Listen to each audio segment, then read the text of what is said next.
couple of months later on her on the childbirth bed. But they claim to be descendants of a brother of hers. Whether this claim is true or not, we don't know. But they built the castle there, enlarged it, built a 19th century house onto the front of it, and they owned that castle then right up until the early 20th century. A relative called Mrs. Hale took over the castle, leased it to a fella called Blassie, who was infamous around these parts. He was a con artist. He was always claiming that he was a major in the army and that he was due an inheritance and was borrowing money from everybody in the village and never giving the money back. And then people discovered that he was stealing furniture and cutlery from the castle.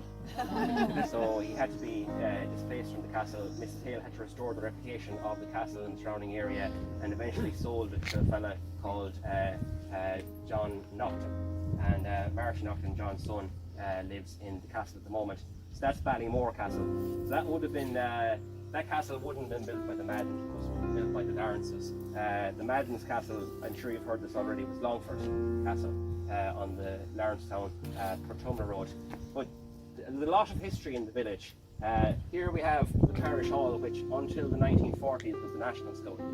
This didn't become a national school until 1867, and then it served as the national school for Lawrencetown right up at 1941, when they built a new national school out at the Ballinsloe Road. Over there, where you see that big red galvanised gate, that was a school run by the Wesleyan Methodists, and it was a Presbyterian church up until the late 19th century. It's a national school with state education.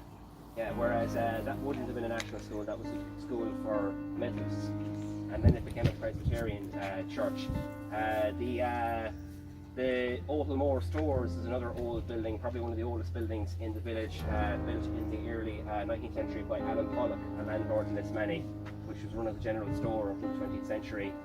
And then on the other side of the village you have history comes alive, because we have the castle, and we have the Seymour Mausoleum where the Seymours were buried, and we have an old children's graveyard called a Lishing, and we have a constabulary barracks as well.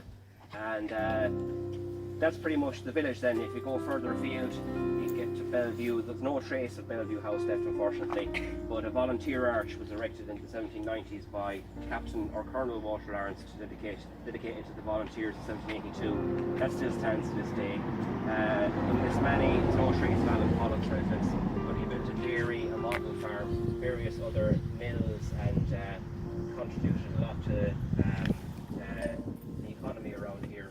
He brought a lot of people over from Scotland, came over to Ireland. A lot of people now in Clonford will be Blowins, and they were brought in by Alan Pollock. You find it interesting. Oh, the connects, yeah. Yeah.